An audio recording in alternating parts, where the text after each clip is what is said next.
امام احمد بن حنبل رحمۃ اللہ علیہ بہت بڑے محدث تھے۔ ایک بزرگ تھے شاہ بقی الدین ابن مخلد،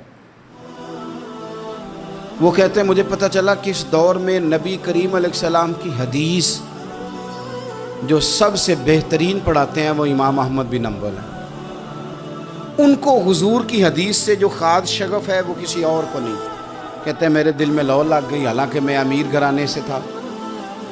میں کشتی میں بیٹھا امام احمد بن حنبل کے پاس آنے کے لیے، رشتے میں طوفان آ گیا، کشتی ہچکولے کھانے لگی، کسی طریقے سے ایک جزیرے کے ساتھ جا کے کشتی لگی، ٹوٹ گئی، بکھر گئی، میں جزیرے پہ اتر گیا، اور بھی کئی لوگ تھے۔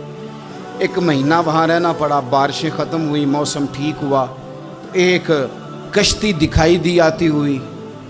فرماتے ہیں کہ وہ اس کشتی میں بیٹھا، دوبارہ بغداد گیا، مجھے سفر طے کرتے 2.5 مہینے گزر گئے، وہ جزیرے پہ مہینہ پتے کھا کے بھی گزارا کرنا پڑا۔ نکلا تھا علم حاصل کرنے، جب بغداد شریف پہنچا لوگوں سے پوچھا امام احمد بن حنبل کا مدرسہ کہاں ہے؟ انہوں نے کہا وہ مدرسہ تو بند ہو گیا ہے، وقت کا بادشاہ مخالف ہو گیا، مسجد مدرسہ سیل کر دیا۔ امام صاحب کہاں ہیں؟ کہا گھر کے اندر قید ہیں۔ ان کے گھر کو سب جیل بنا دیا، چاروں جانب پولیس کھڑی ہے، اور ویسے بھی بغداد میں کرفیو ہے، ہر چوک چوراہے میں پولیس والے کھڑے ہیں۔ شاہ بقی الدین کہتے ہیں اتنا کچھ سننے کے باوجود بھی میرا جذبہ ٹھنڈا نہیں ہوا۔ وہ مہینے میں سفر کی صحبتیں، گو سنا تھا کہ آستانہ یار دور ہے، پر ہم نے بھی ٹھان لی تھی کہ جانا۔ گو سنا تھا کہ آستانہ یار دور ہے، پر ہم نے یہ ٹھان لی تھی کہ جانا ضرور ہے۔ کہتے ہیں پہنچ گئے، اب پتہ چلا کہ کرفیو ہے، سڑکوں پہ پولیس کھڑی ہے، گلیوں میں چوکوں چوراہوں میں پہرے ہیں، امام صاحب تک تو جا کوئی نہیں سکتا۔ کہتے میں نے ایک شخص کی منت کی، میں نے کہا کسی طریقے گاڑی بتا۔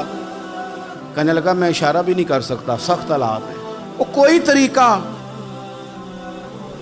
میں نے جب زیادہ تڑپ کے کہا تو وہ شخص کہنے لگا میں ان کے گھر کے قریب تجھے لے جاؤں گا اور گزرتے وقت صرف آنکھ کا اشارہ کروں گا۔ کہتے میں نے کہا یہ بھی ٹھیک ہے۔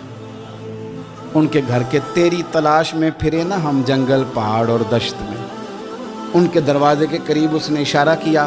شاہ بقی الدین کہتے ہیں کہ میں گھر دے کے آ گیا واپس۔ اب میں سوچنے لگا کہ کیسے امام صاحب تک پہنچنا ہے۔ بڑی تجویزیں سوچیں، بڑی تجویزیں، کام والا بن جاؤں، پھیری لگانے لگ جاؤں۔ پھر سوچا کہ اگر میں کچھ بیچوں گا ریڑھی پہ رکھ کے تو کوئی خریدنے نکلے گا، کوئی نہیں نکلے گا، کس طرح کروں، کیا کروں، بڑی سوچیں۔ بالآخر میں نے طے کیا، اللہ اکبر، میں نے نہ کپڑے پھاڑ لیے، امامہ اتار دیا۔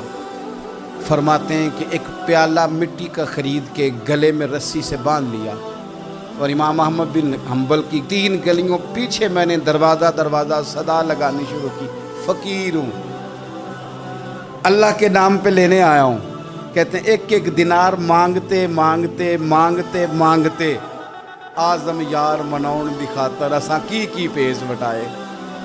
کہتے ہیں مانگتے مانگتے نا میں امام احمد بن حنبل کے دروازے تک آیا۔ امیر گھر کا بچہ تھا، بڑے پیسے جیب میں ہوتے تھے۔ امام کے دروازے پہ صدا لگائی، کوئی ہے اللہ کے نام پہ دینے والا؟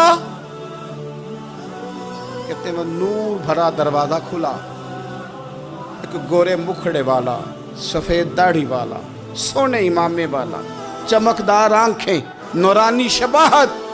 کہتے امام احمد بن حنبل باہر آئے، اور جیسے ایک دینار میرے پیالے میں ڈالنے لگے تو میں نے ہاتھ چوم کے کہا سونیا تیرے قربان جاؤں، میں دینار لینے نہیں آیا، محمد عربی کی حدیثیں سننے آیا۔